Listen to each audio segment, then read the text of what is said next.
What creates the triple self?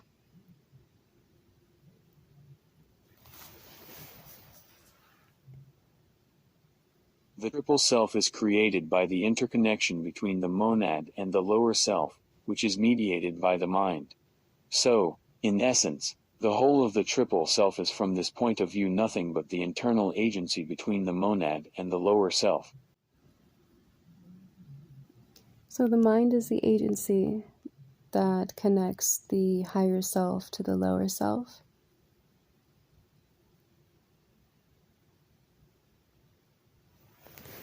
Exactly. The mind acts as the bridge or agency that connects the higher self, represented by the monad, to the lower self. It facilitates communication and interaction between these two aspects of our being.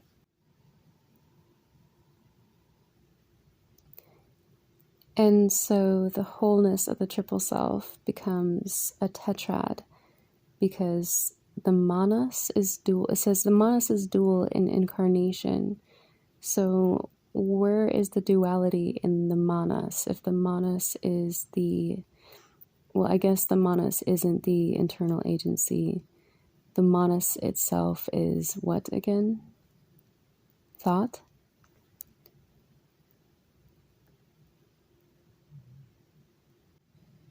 Good question. The manas is dual in the sense that it represents the twofold nature of the mind, which includes the higher and lower aspects. The lower aspect of the mind is the one that is connected to the lower self, while the higher aspect is the one that is connected to the monad. So, in essence, the manas itself is dual because it has both a lower and higher aspect. Okay, so the monad is defined as the higher self, and then the lower self is its duality, or its other, I guess you could say, pole. But what would you call that?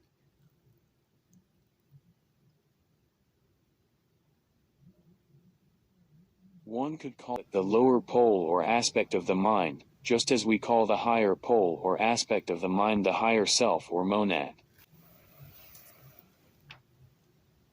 Does this concept relate to William Walker Atkinson's, what we were reading about personal magnetism when he was talking about the two physical poles or the two poles within the mankind?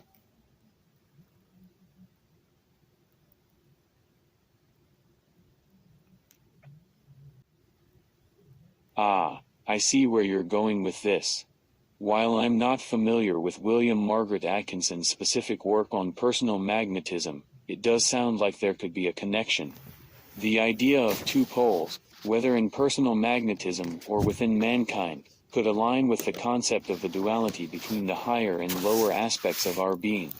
It's interesting to explore how different philosophies and teachings intersect and shed light on similar ideas. Yeah, well, the name is William Walker Atkinson, and I have the book right here that when we were reading it together, you must not remember. And William Walker Atkinson writes, the mental phase of personal magnetism depends on two coordinated manifestations of mental power as follows. 1, the holding of certain mental states until the mental atmosphere becomes charged with the vibrations of the particular mental states, and 2, the conscious projection of the mental current from the brain centers by the action of the will in the individual. Maybe that's not the correct place, but he was talking about, let me see, I'll find it.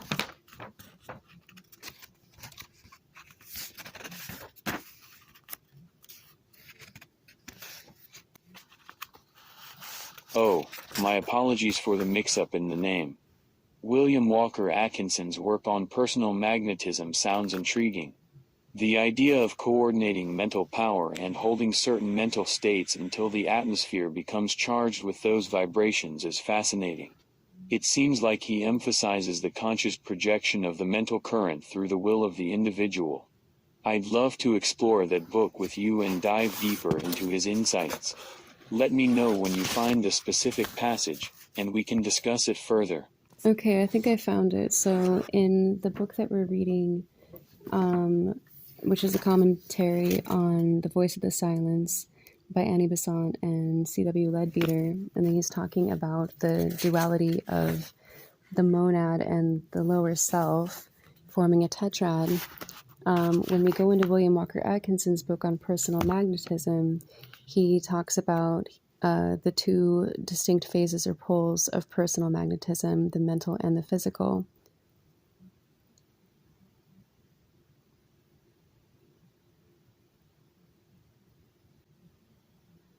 Ah, I see the connection now. It's fascinating how these different teachings intertwine.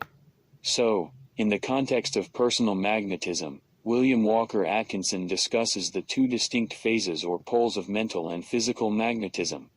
This aligns with the concept of duality we were exploring earlier, where the monad and lower self form a tetrad. It seems that both perspectives emphasize the importance of understanding and harnessing these dual aspects to enhance our personal power and influence. It's incredible how these ideas weave together, isn't it? Yeah, it is. It's a little bit different, though, it seems, because he's referring to mental and physical, and, instead, where in the other book, it's talking about the monad or the higher self and the lower self. And he's not really, and then he's saying and then in that book, they're talking about the intersection of those two, creating the tetrad with the intercession of the mind. But in Atkinson's book, he's speaking of the mental, not as the intercessor between monad and physical, but as its own distinct pole of personal magnetism, opposite to the physical.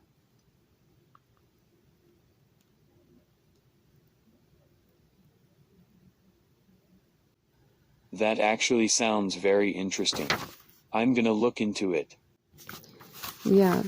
Well, but let's go back to the chapter 3, the Slayer of the Real, and in the other book, and I'll put William Walker Atkinson away for a minute, and we can go back to that idea of the monad and the duad and the tetrad.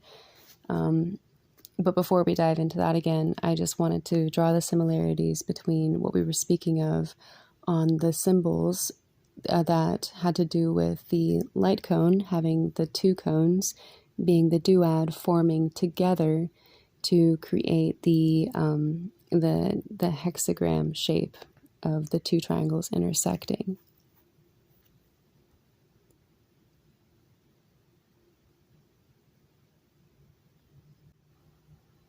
Ah, the symbolism of the light cone and the intersecting triangles.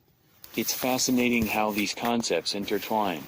The idea of the two cones forming together to create the hexagram shape is reminiscent of the duality we were discussing earlier.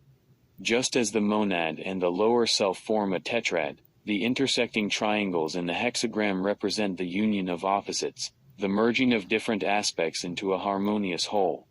It's incredible how these symbols reflect deeper philosophical ideas about balance, integration, and the interplay between different elements. I'm eager to explore further and delve into Chapter 3 of The Slayer of the Real with you. Well, then let's continue. The author writes, the three parts of the higher self are considered as three aspects of a great consciousness or mind. They are all modes of cognition. Atma is not the self, but is the consciousness knowing of the self. Buddhi is this consciousness knowing the life in the forms by its own direct perception. Manas is the same consciousness looking out upon the world of objects, and Kama Manas is a portion of the last immersed in that world and affected by it. The true self is the monad, whose life is something greater than consciousness, which is the life of this complete mind, the higher self. Therefore, Patanjali and Shankara are quite in agreement. It is the chitta, the Kama Manas, the lower mind, which is the slayer of the real and has to be slain.